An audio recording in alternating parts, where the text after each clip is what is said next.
आप तमाम लोगों से बस एक ही अपील है कि 11 तारीख को सुबह उठकर तमाम कामों को छोड़कर इस हिंदुस्तान की मुस्तकबिल आपके हाथ में है, आपके कलम से लिखी जाएगी। एक वोट की ताकत कितनी बड़ी ताकत है। अभी हिंदुस्तान की मौजूदा हुकूमत जो तमाम लोग जानते हैं, अब आपके सामने वक्त की कमी के रहकर, इसलिए कि जनाब डॉक्टर साहब को कहीं और भी जाना है, इसलिए जनाब चेयरमैन के कार्य जनाब अजहर इमाम साहब अपनी चंद बातों को रखेंगे, उसके बाद आपके मेहमान खुसूसी खिताब करेंगे। बहुत बहुत शुक्रिया। इनका भाई तालियों से स्वागत करें। कार्यक्रम की अध्यक्षता कर रहे बड़े भाई ताहिर आलम भाई, आज के इस कार्यक्रम में मुख्य अतिथि के रूप में आए हुए जनाब सैयद नासिर हुसैन साहब, जो दिल्ली से चलकर आए हैं, खास आप सबों के बीच आए, बिहार के लोगों के बीच आए, ताकि यह जो लड़ाई चल रही है, इस लड़ाई में हम लोगों से कोई भूल नहीं हो, कोई चूक नहीं।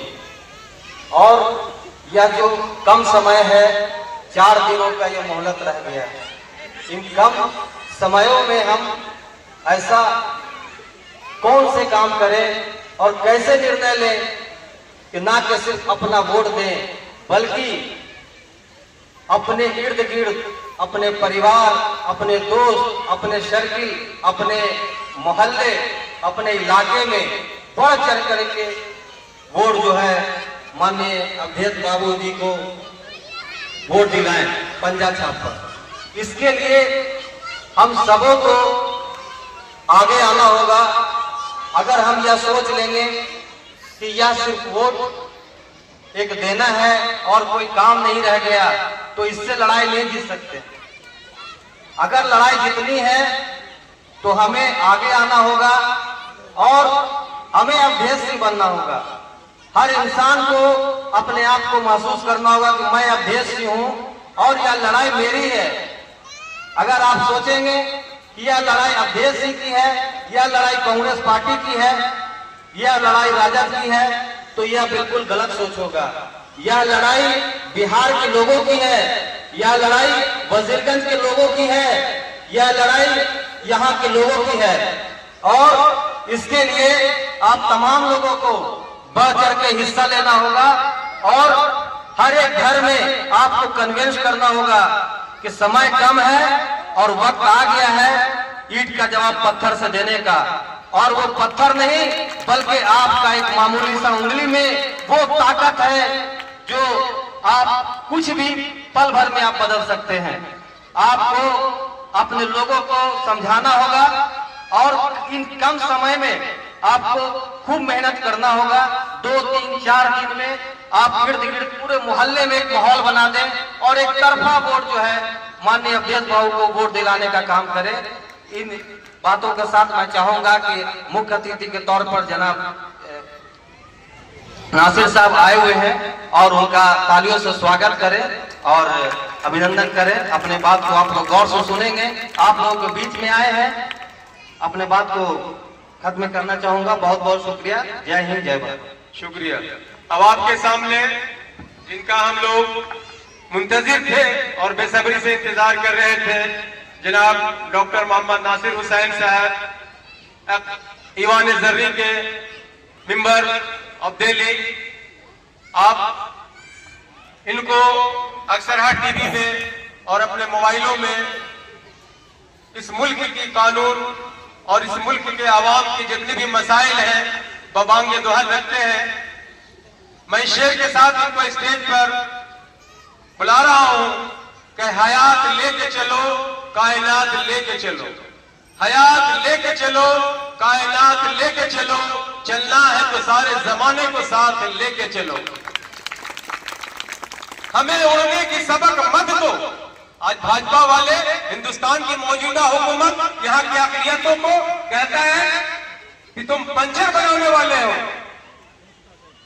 हम वतन पे मिट जाए वो सर बनाते हैं, तुम्हें किसने कह दिया कि हम पंचर बनाते हैं? वतन पे जो कट जाए वो सर बनाते हैं, तुम्हें ये किसने कह दिया कि हम पंचर बनाते हैं? हम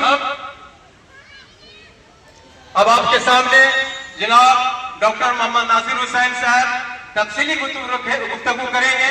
आप तमाम लोगों से गुजारिश है कि मानपुर के तमाम आवाम इनके इस्तकबाल के लिए अपने तालियों के गड़गड़ाहट से करें।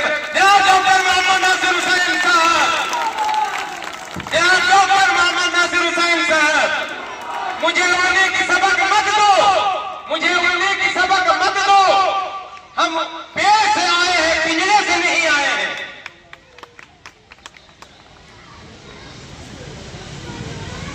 अस्सलाम वालेकुम रहमतुल्लाहि बरकातहू।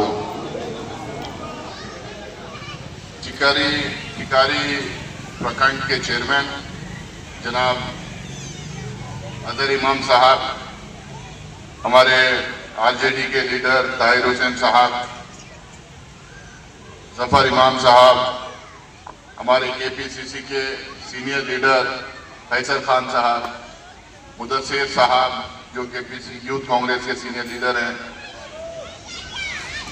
डॉक्टर मुन्ना साहब हैं और बहुत सारे कांग्रेस आरजेडी के नेता यहाँ पे मंच पे हैं। मैं नाम सबका नहीं जानता। बुजुर्गों और नौजवान दोस्तों, आज बिहार में एक महत्वपूर्ण चुनाव हो रहा है। पहले फेज की वोटिंग हो चुकी है, अभी दूसरे फेज की वोटिंग 11 तारीख को होना चाहिए। बहुत सारे लोग ये आंकलन लगा रहे हैं कि 20 साल नीतीश कुमार जी के और उनके साथ में भाजपा के शासन के चलते ऑटोमेटिक हमारी सरकार बनना चाहिए। लेकिन मैं आप लोगों को याद दिलाना चाहूंगा 2024 का पार्लियामेंट इलेक्शन 2024। भाई ये चुप रहिए आप लोग यहाँ से, आप 2 मिनट थोड़ा मैं बात करता हूं, उसके बाद आप बात करते हैं।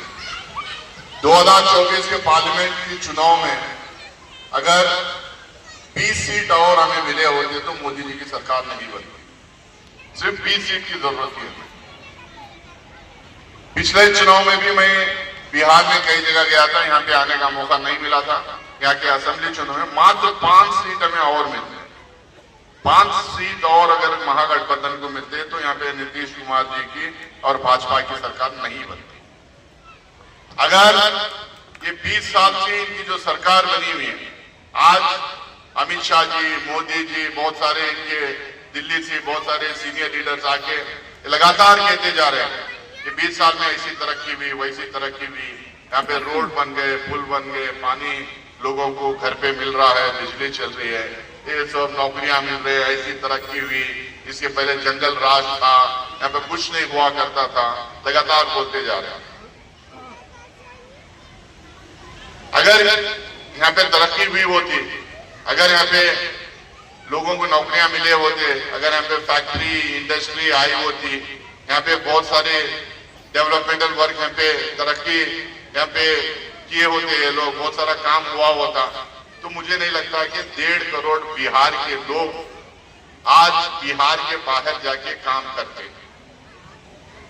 बिहार के जो पढ़े लिखे नौजवान हैं वो भी बाहर जाके काम कर रहे हैं, जो पढ़े लिखे नहीं हैं, जो मजदूरी करते हैं, जो दिहाड़ी पे काम करते हैं, वो लोग भी बाहर जाके काम कर रहे हैं। यहाँ तक कि हमारे माँ बहने जो घर में रह के काम करते थे, वो भी जाके बिहार के बाहर 100-200 रुपए की दिहाड़ी पे काम कर रहे हैं। आज मैं मोदी जी से पूछना चाहता हूं, अमित शाह जी से पूछना चाहता हूं, नीतीश कुमार जी से पूछना चाहता हूं, भैया अगर आप काम किए होते तो हमारे सवाल का जवाब दीजिए कि 1.5 करोड़ बिहार के लोग बिहार के बाहर जाके क्यों काम कर रहे हैं? वहां पे 600 रुपए 800 रुपए दिहाड़ी दी जाती है, लेकिन बिहार के लोग वहां पे 200 रुपए में काम करने के लिए रेडी हो जाते हैं। क्यों वहां पे जाके काम कर रहे हैं, क्यों रेडी हो रहे हैं? क्योंकि यहाँ पे उनके लिए काम नहीं है। पढ़े लिखे तो भी काम नहीं है, नहीं पढ़े लिखे तो भी काम नहीं है। रोजी रोटी के लिए बेचारे क्या करेंगे? आज आके आप कह रहे हैं कि जंगल राज था उस टाइम पे, तो याद दिला रहे हैं। अभी 2 दिन पहले मैं कल आज सवेरे में पूर्णिया से वापस आया, 3 दिन से वहां था, पर कल 3 लोगों को मार दिया गया, एक माँ बेटी के गौरी को मार दिया, 3 लोगों की हत्या हो गई। जो बिजनेसमैन है उनके घरों में घुस के घर में घुस के गोली मार दिया जा रही है। लड़कियां आराम से घूम फिर नहीं सकते, सुरक्षित है नहीं कोई यहाँ पे, तो आप कह रहे हैं जंगल राज था। अगर ये जंगल राज नहीं है तो जंगल राज क्या है? जो उत्तर प्रदेश में भारतीय जनता पार्टी लगातार जो बुलडोजर चला रही है वो जंगल राज नहीं तो फिर जंगल राज क्या है? ये आना चुनाव के टाइम पे लोगों को वर्गलाना, लोगों को गुमराह करना, झूठ बोलना, गलत स्लोगन्स देना, गलत बड़ी बड़ी बात करके चले जाना, इनकी आदत पड़ गई। हम लोग इसीलिए एकदम साफ तरीके से, अभी बीच में कोई है नहीं, कोई बसपा, कोई एमआईएम, कोई इस तरीके के इंडिपेंडेंट कोई पार्टी है, सिर्फ 2 गठबंधन के बीच में टकराव है। एक तरफ महागठबंधन है जो कांग्रेस, आरजेडी, लेफ्ट पार्टीज की है, दूसरे एनडीए का गठबंधन है जहां पे भाजपा और नीतीश कुमार जी का गठबंधन है जिसमें पासवान जी के बेटे भी हैं। ये 2 गठबंधन की सोच एकदम साफ है। हम लोग चाहते हैं कि हर गरीब को कुछ ना कुछ मिले। जो हिंदुस्तान में जो पैदा होता, जो बिहार में जो पैदा होता, उनके बच्चों उनको यहाँ पे स्कूल रहे, कॉलेज रहे, यूनिवर्सिटी रहे, उनके इलाज के लिए हॉस्पिटल उनको दिया जाए, उनको छोटी मोटी बड़ी नौकरी उनको मिले। यहाँ पे फैक्ट्री है, इंडस्ट्री है, यहाँ पे हिंदू मुसलमान सिख ईसाई एक साथ जिंदगी करें, सबको बराबरी का हक मिले। ये कांग्रेस और महागठबंधन चाहती है। दूसरी तरफ एनडीए की सरकार है जो नफरत, भेदभाव, दंगा फसाद, हिंदू मुसलमान किसी के ऊपर राजनीति करते आई। वो लोग चंद पूंजीपतियों को सपोर्ट करते हैं, हम गरीब से गरीब को हम सपोर्ट करते हैं। इसीलिए महागठबंधन अपने मैनिफेस्टो के तौर पे ये कहा है कि जिस दिन हमारी सरकार आएगी, जिस दिन महागठबंधन की सरकार आएगी, जो हमारे माँ बहने यहाँ पे बैठे हैं उनके अकाउंट में पहले दिन से हर महीना 2500 रुपए हम लोग डालने का काम करेंगे। मैं कर्नाटका से आता हूँ, हम लोगों ने 5 गारंटी अनाउंस किए थे। जैसे ही सरकार में आए पहले दिन से हम लोग सबके अकाउंट में पैसा डालना शुरू कर दिए। पहले दिन से 5 गारंटीज को इंप्लीमेंट करना शुरू किए वहां पर। उसी तरह से हम लोगों ने ऐलान किया कि हर घर में एक बंदे को नौकरी 100% मिलेगी। महागठबंधन का वादा है। हमें नौकरी इसलिए दे रहे हैं ताकि आप यहाँ से बाहर जाके काम करने की आप लोगों को जरूरत ना पड़े। आप जब बाहर जाके काम करते हैं आपके साथ बदसलूकी ना हो, आपके साथ ज्यादती ना हो, आपको हमारे माँ बहने जो काम करने जाते हैं उनको तंग ना किया जाए वहां पे। तो इसीलिए हम चाह रहे हैं कि बिहार के लोगों को बिहार में नौकरी मिले। हर घर में कम से कम एक आदमी को नौकरी मिलेगी जो कम से कम वो घर के हद तक उससे कमाएगा और खिलाएगा। हम कह रहे हैं कि जो हमारे विधवा माँ बहने हैं, जो विकलांग लोग हैं, जो बड़े बुजुर्ग हमारे लोग हैं, उनको भी हम लोग हर महीना 2000 डालने का हम काम करेंगे। हर घर नल, हर घर जल, हर घर बिजली जो है हम लोग पैदा कर रहे हैं। ये लोग खोखले वायदे किए थे, किए कुछ ने। हम लोग चाहते हैं कि हर घर नल रहे, हर घर पानी है और 24 घंटे 24x7 जो कहते हैं 24 घंटे हम सबको बिजली देने का काम करेंगे। और इसी के साथ में हमने कहा, अमित शाह ने कहा और मोदी जी ने कहा कि बिहार में जमीन नहीं है, और नीतीश साहब ने कहा कि यहाँ पे समंदर नहीं है, तो इसीलिए यहाँ तरक्की नहीं हो सकती। तो हम कह रहे हैं कि हमें एक टाइम सत्ता में लाके तो देखिए, हमें सत्ता में लाके तो देखिए। हम बताएंगे जमीन है या नहीं है, हम बताएंगे बिना समंदर कैसा तरक्की होती है। हरियाणा में कौन सा समंदर है, दिल्ली में कौन सा समंदर है, बहुत सारे शहरों में कौन सा समंदर है, हिमाचल में कौन सा समंदर है, बहुत सारे स्टेट में जहां समंदर नहीं वहां पे तरक्की नहीं हुई, वहां पे नौकरियां नहीं मिल रहे, वहां पे फैक्ट्रियां नहीं लगे। तो हमें सरकार में तो लाके देखिए, हम बताएंगे कि कर्नाटका में कैसा तरक्की हुई, हम बताएंगे महाराष्ट्र में, आंध्र प्रदेश में, तेलंगाना में, पंजाब में, हरियाणा में हम लोग कैसा तरक्की करवाई। आप हमें लाके तो देखिए। ये आके पहले इलेक्शन के पहले आके वायदे आप लोगों को कर देते हैं कि हम सरकार में आएंगे तो ये करेंगे, वो करेंगे, ऐसी तरक्की करेंगे। जब सरकार में आ जाते हैं कुछ कर नहीं पाते हैं तो कहते हैं कि भाई समंदर नहीं है, जमीन नहीं है। अगर जमीन नहीं है तो अदानी को 1 रुपए में इतने एकड़ जमीन कैसा दे दिए लोग। जमीन नहीं रहती यहाँ पे तो मूल मुद्दा यहाँ पे ये है, जो गरीब जनता है, जो बिहार की गरीब जनता है, उनको सुविधाएं हम कैसा दें। गरीब जो जनता है वो अपने हक से कैसा जिंदगी करे। अब पता नहीं आप लोगों के कितने वोट ये लोगों ने काट लिया है। वोट भी इसलिए काट रहे ताकि आप वोट ना करें, और वोट इसलिए भी काट रहे, अगर जिस दिन आपका वोट कट हो जाएगा आपको राशन पानी नहीं मिलेगा, आपको पेंशन नहीं मिलेगा, आपका नाम ही नहीं रहेगा तो आपको राशन पानी और पेंशन कहां से ये लोग देंगे।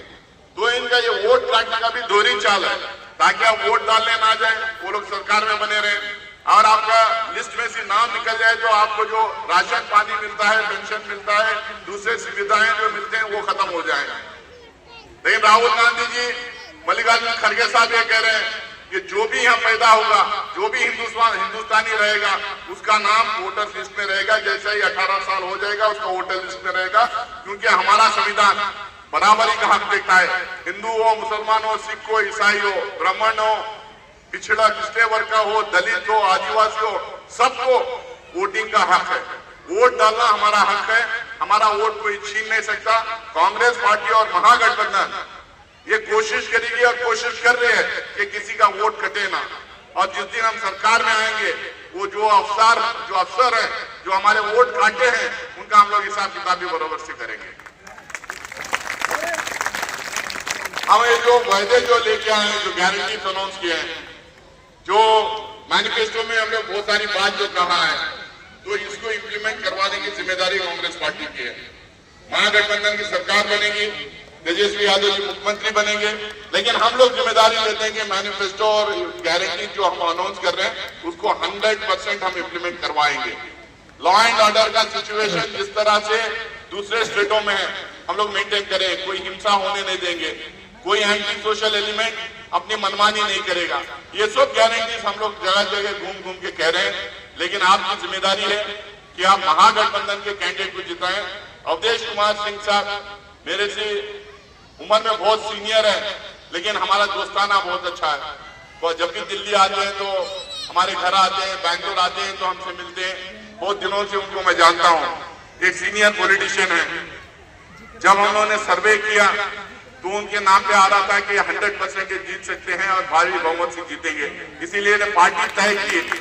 आप बुजुर्ग हो गए हैं, लेकिन हमें एक एक सीट की जरूरत है, आपका लड़ना जरूरी है, तो इसीलिए आपको मैदान में उतरना होगा करके राहुल गांधी जी और खड़गे साहब ने कहा आपको ही लड़ना है, आपको मैदान में उतरना है और ये पूरे एरिया को आने वाले दिनों में नेतृत्व करना है।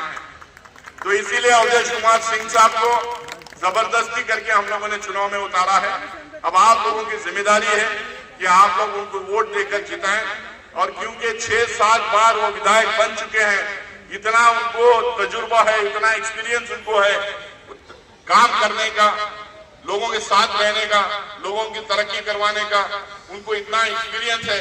मुझे उम्मीद है जब महागठबंधन की सरकार बनेगी वो सिर्फ एमएलए बन के नहीं रहेंगे, विधायक बन के नहीं रहेंगे, उनको बहुत ऊंचा पोजीशन उनको मिलने जा रहा है। उनके एक्सपीरियंस की हैसियत से, उनके उम्र की हैसियत से, उनके स्वभाव की हैसियत से मुझे लगता है कि वो बहुत बड़े पोजीशन में रहेंगे, और उस पोजीशन में आप लोगों को मदद करने की ताकत क्योंकि ऑलरेडी वो रखते हैं, उस पोजीशन में जब रहेंगे तो आपके पूरे एरिया की, आपके विधानसभा की, आपके इस कॉन्स्टिट्यूएंसी की तरक्की करेंगे और पूरे बिहार में भी वो नेतृत्व देंगे। वो अभी हम मंच पे नहीं, कहीं और गए हुए हैं, मेरे अभी उनसे बात हुई है। आप लोग मेहनत करके अपने दोस्त, अपने रिश्तेदार, अपने भाई बंधु जो भी हैं, यहाँ पे नहीं भी हैं, कहीं बाहर भी गए हुए, कहीं काम करने के लिए कहीं गए हुए, तो उनको वापस बुला लीजिए। 11 तारीख को सब यहाँ पे रहे, और अवधेश कुमार सिंह साहब को, कांग्रेस पार्टी के कैंडिडेट को, महागठबंधन के कैंडिडेट को आप वोट करके जिताएं, ताकि उनको बड़ी जिम्मेदारी दें और महागठबंधन की यहाँ सरकार बने। और ये 20 साल से जो नीतीश कुमार जी का और भारतीय जनता पार्टी का जो नंगा नाच पे चल रहा है, जो यहाँ पे ये गंद मचा रखे हैं, उसको हम खत्म करें। और मैं आप लोगों को यकीन दिलाना चाहता हूँ, बिहार, मेरे बहुत सारे बिहार में दोस्त हैं। बिहार के बारे में मैं जब पढ़ता था JNU दिल्ली में, बहुत सारे बिहार के लोग, लड़के वहां पे पढ़ते थे, उनके साथ बातचीत होती थी, बिहार के बारे में पढ़ा बहुत हूँ, जानता बहुत हूँ। जिस दिन बिहार की जनता डिसाइड कर ले, जिस दिन बिहार की आवाम डिसाइड कर ले, ये भारतीय जनता पार्टी को और इनके सहयोगी दलों को भगाना है, उनको सत्ता से उखाड़ के फेंकना है, तो मुझे नहीं लगता कि ज्यादा देर लगेगी। और जिस दिन बिहार में काम हो जाएगा, पूरा देश बिहार को फॉलो करेगा। और दिल्ली में बिहार से जो रास्ता निकलेगा, जो बिहार जो रास्ता दिखाएगी, उस रास्ते पे चलते दिल्ली में हम लोग नरेंद्र मोदी जी और अमित शाह की जो भारतीय जनता पार्टी की जो सरकार है, उसको उखाड़ के फेंकने का काम हम लोग करेंगे। तो इसीलिए मैं बहुत ज्यादा आपका टाइम नहीं लूंगा, क्योंकि गया में और एक सभा में मुझे जाना है। आप सारे लोग बहुत देर से यहाँ पे आए सुनने के लिए, आपका बहुत बहुत शुक्रिया। लेकिन फिर से एक मैं आप लोगों से आग्रह करना चाहूंगा कि आपका वोट बहुत महत्वपूर्ण है, एक एक वोट बहुत इंपॉर्टेंट है। आपको उस दिन सवेरे सवेरे नाश्ता कर पहले जाके लाइन में खड़े होकर वोट डालना पड़ेगा। अगर आपका वोट वहां पे नहीं दिखाई दे रहा है, तो हमारे जो पोलिंग एजेंट्स रहते हैं उनसे आप बातचीत कीजिए, आप चैलेंज कीजिए अथॉरिटीज वहां जो रहेंगे, उनसे बात करके किसी भी तरह से अपने वोट डालिए। कोई कोताही नहीं होना चाहिए, कोई भूल नहीं होना चाहिए। टक्कर सिर्फ महागठबंधन और एनडीए के कैंडिडेट में है। अगर आप चाहते हैं भाजपा को और नीतीश कुमार जी को सत्ता से हटाएं, अब भारी तादाद में आपको निकलकर अवधेश सिंह के नाम पे और कांग्रेस के नाम पे, महागठबंधन के नाम पे हाथ के निशान पे आपको वोट देके उनको जिताना पड़ेगा, ताकि हम लोग इनको यहाँ से सत्ता में हटाएं और इनको हटाने के बाद दूसरे स्टेटों में और दिल्ली में भी हम भाजपा को हटाने का काम करें। बहुत बहुत शुक्रिया आप लोगों का।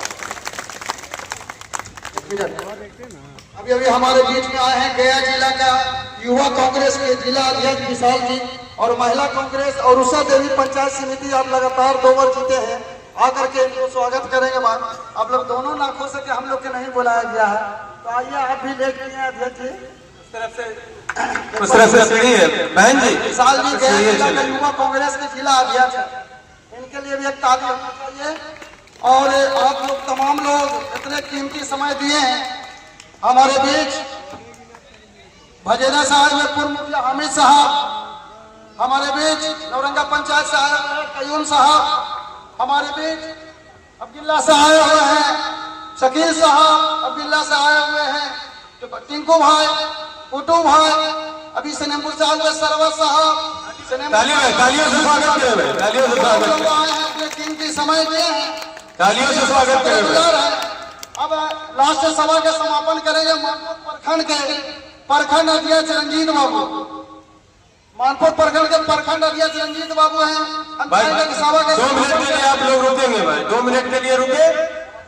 जनाब रंजीत साहब लोग यहाँ पर आए हैं और हमारे सांसद महोदय के जो शांतिपूर्वक आप लोगों ने इनका जो भाषण सुना है, उसके लिए आप लोग धन्यवाद के पात्र हैं। हम अपनी ओर से, अपनी पार्टी की ओर से, कांग्रेस कमेटी की ओर से मैं इनको हाथ अभिनंदन और वंदन करते हैं और सभा की समाप्ति की घोषणा करते हैं। और यहाँ के बाद सोनिया जनाब डॉक्टर नासिर हुसैन साहब जिंदाबाद। मनोकामना मंदिर के पास कांग्रेस ऑफिस का आज उद्घाटन हम चाहेंगे कि मुख्य अतिथि वहां करेंगे। महागठबंधन जिंदाबाद, कांग्रेस पार्टी जिंदाबाद, राहुल गांधी जिंदाबाद, तेजस्वी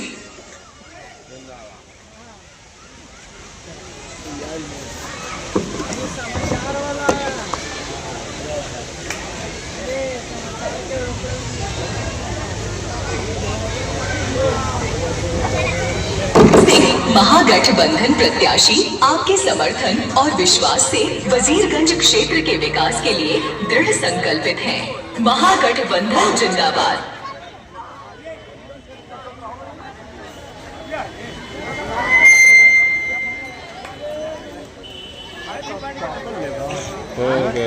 हम नहीं देख रहे, हवलदार लोग कहाँ गया? जितने भी कार्यकर्ता हमारे नौजवान जो सुबह से है वहाँ पर एक जगह भी रहेंगे, यहाँ कहीं जाएंगे नहीं भाई। नौजवान कितने भी हैं जो यहाँ पर सुबह से